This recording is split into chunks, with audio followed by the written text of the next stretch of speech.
কি শুনলাম আবার টিচার কয় ঘন্টা আপনি কথা বলবেন না, আমি কথা বলতে দেন। কয় ঘন্টা? এখানকার মুরব্বিগুলো এত বড় বেয়াদব, আমার জীবনে কোনোদিন এত বড় বেয়াদব স্টেজে থাকতে আমি দেখিনি।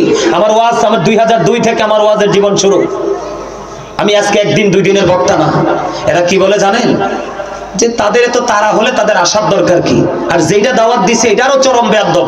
মাহফিলে প্যান্ডেলে আসার পর এটার আর ফোনে ঢুকে না, এটার আর পাওয়া যায় না, ভাগছে তো ভাগছে। পরে আমি চলে গেছি। তবে মাহফিল নিয়ে ব্যস্ততার কারণে কিন্তু এখনো কিছু বলিনি। আজকে কিন্তু আপনাদের এরিয়ার একজন, আপনাদের এলাকার নাম বলবো না, ওর কাছে আমি ওকে জানাইছি, আমার খুব পাগল ভক্ত। আমি বলছি আমার কাছে কল রেকর্ড আছে। কি আছে? কল রেকর্ড আছে, ডায়েরি আমার সাথে যে ডায়েরি আছে এটাতে নোট করা আছে, এবং ঘরে যে ডায়েরি আমার কয়েকটা ডায়েরি, এই ডায়েরিতে নোট করা আছে সময় কখন দিবে, কোন নাম্বারে কথা বলেছে, কিভাবে কথা বলেছে। ওরা কিন্তু স্টেজে ওঠে নাই। তো তোমরা আমাকে মাইকে স্টেজে যদি না ওঠে হাদিয়াটা দিলে না কেন? তোমরা আমাকে সময় মতো মাইক দাও, এটা তোমাদের ব্যর্থতা, কথা বলেন না কেন? কিন্তু হাদিয়া দিলে না কেন? হাদিয়া কিন্তু আমি আদায় করেই ছাড়বো। আমি কুমিল্লা ভিক্টোরিয়া কলেজের ইংলিশ বিভাগের স্টুডেন্ট। আমি কিন্তু লোকাল ফোলা না, আমার বাসাও কুমিল্লা সিটিতে। আরে ইয়া হুজুরের লোক কি বলছি বুঝতে পারছেন? আচ্ছা আপনারা বলেন, আমার কথা যদি সত্যি হয় আমার কাজে কোনো সমস্যা আছে নি? আমার কথাটা যদি সত্যি হয় আমার কাজে কোনো গলদ আছে? হ্যাঁ,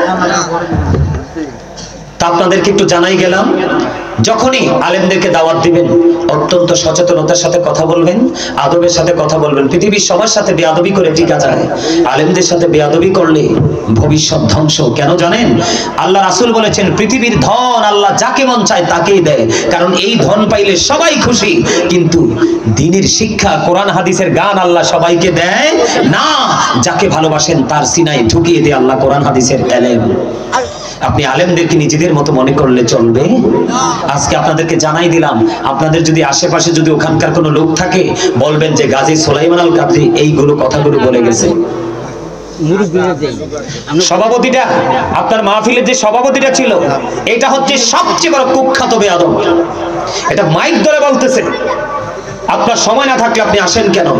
আমি বলছি যিনি ইনভাইট করেছে ওনাকে দাওয়াত দেন। যখন ডায়েরি করে নাম নাম্বার সব টাইম বললাম, এবার দেখলাম যে একটু মুখটা একটু নরম হয়ে গেছে, লজ্জিত হয়ে গেছে। পরে আমিও নেমে চলে গেছি। এটা আমাদের ব্যবসা না। সম্মানিত উপস্থিতি, তো তবে আমি কিন্তু আজকে মাহফিল কমিটি যারা আছে আমার সাথে কথা বলছে, পাগলাটা কই না? হ্যাঁ, আমি হেরে বলছি, আমি কইছি রে গিলাতলার মানুষের মতনই তোরা। কয় না হুজুর, আপনি শুধু আইসা দেখেন, ভালোবাসার কোনো কমতি নেই। আসলে এসে দেখলাম আপনারা যথেষ্ট আন্তরিক, আপনাদের অন্তর অত্যন্ত রাসূল প্রেম। এই প্রেম নিয়ে যেন কবরে যেতে পারেন, আল্লাহ যেন কবুল করেন। সকলে বলেন আমিন, আরো জোরে বলেন আমিন। আমি আপনাদেরকে, এই রে বেটা, এই তোরা পাগল হইছিস কেন? আমি না কইছি আমি সিস্টেম করব, তোরা দাঁড়াই থাক।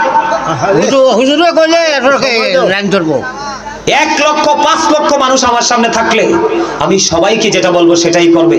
আমি আল্লাহকে খুশি করার জন্য এখানে আইছি, তোমাদেরকে খুশি করার জন্য নয়। আর তোমরা যদি খুশি হও তাহলে এটা তোমাদের জন্য বেনিফিট, নিয়ামত, ঠিক না? আমি ডায়েরিটা বলি, এই তোমরা আমার নাম আমি তোমাদেরকে একটু বলে যাই, নাইলে তোমাদের মনের মধ্যে একটা কনফিউশন থাকতে পারে। মাহফিলটা ছিল ফেব্রুয়ারির 9 তারিখ। কলোনি? আরে আমার জীবনে আমি এখানে আসি নাই তো। কত অনুরোধ করে পায়ে ধরে হাতে ধরে আমারে আনছে। আমি যখন এখানে এসে বলছি বাইরে জীবনে আমি তোমাদের এখানে আসিনি, এরা কি কয় জানেন? কয় এখানে এমন কোনো মানুষ নাই আইছে না। আমি কই রে এত সুপরিচিত জায়গা। এই আমি কই দেখেন দাওয়াতটা কে দিছে আমারে। তারিখ হলো 9 তারিখ।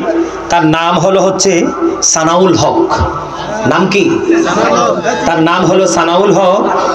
আপনার গিলাতলা, মাইক বাদ এশা। নেন নোট করেন। মাইক কি? আরেক কথা বলছেন, আমি নোট করতে।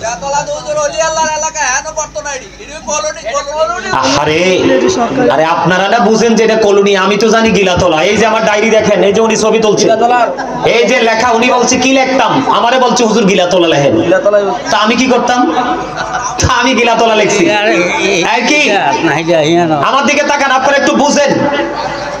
এই যে গিলাতলা, তার নাম্বারটা হলো 01531, তারপরে 703486। আরে হ্যাঁ বাইন্দেই দলামু, আরে বাইন্দে লামু।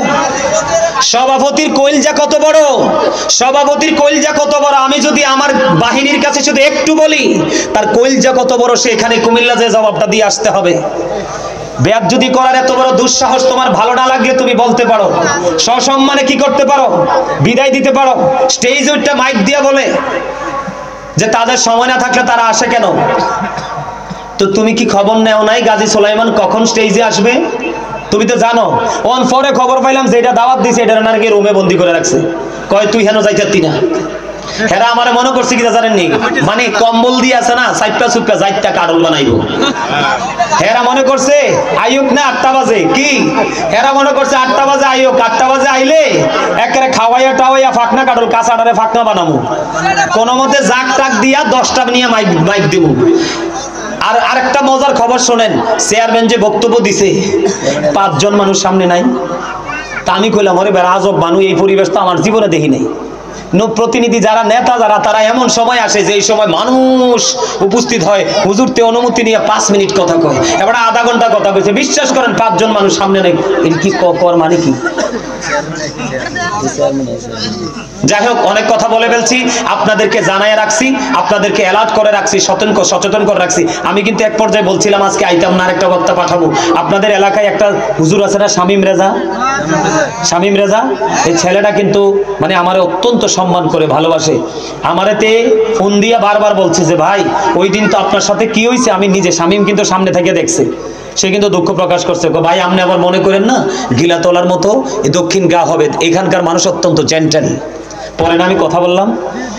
তো সম্মানিত উপস্থিতি, যাই বলেছি মনের দুঃখ থেকে বলেছি, মনের কষ্ট থেকে বলেছি, আপনারা কিছু মনে করবেন না। আপনাদের পার্শ্ববর্তী এলাকা জানাই রাখলাম, আপনারা অ্যালার্ট থাকবেন। আপনাদের কাছে এসে যখন উঁচা কথা কইবেন এরপরে আপনারা ধুইলেন। ওই যে আমার ওই ভাই তো কইছে কলোনি। যাই হোক, এতক্ষণ পবিত্র কথা বলছি, আর কিছু বলতে চাই না। মাহফিলের শুরু থেকে এই পর্যন্ত যত আলোচনা হয়েছে আপনারা সবাই এই আলোচনাগুলো ব্রেইনে রাখার চেষ্টা করবেন। এই আলোচনার উপর ভিত্তি করে বাস্তব জীবনটাকে বাস্তবায়ন করার চেষ্টা করবেন। আমি বিভিন্ন জায়গা থেকে চেষ্টা করেছি, বেশি বেশি দরুদ পড়বেন, বেশি বেশি জিকির করবেন, কবর মৃত্যুকে বেশি বেশি করে ভয় করবেন। গত বছরের সভাপতি ছিল, মারা গেছে, ওনার জন্য 3000 টাকা দান করছি। আচ্ছা, গত বছরের সভাপতি কে ছিলেন? হাজি মরহুম দুদু মিয়া, ওনার জন্য দান করা হয়েছে 3000 টাকা। মারহাবা বলেন। আল্লাহ ওনার কবরের আযাবকে বন্ধ করে দিক, সকল বলুন আমিন। আমি কিন্তু এখন জিকির করব।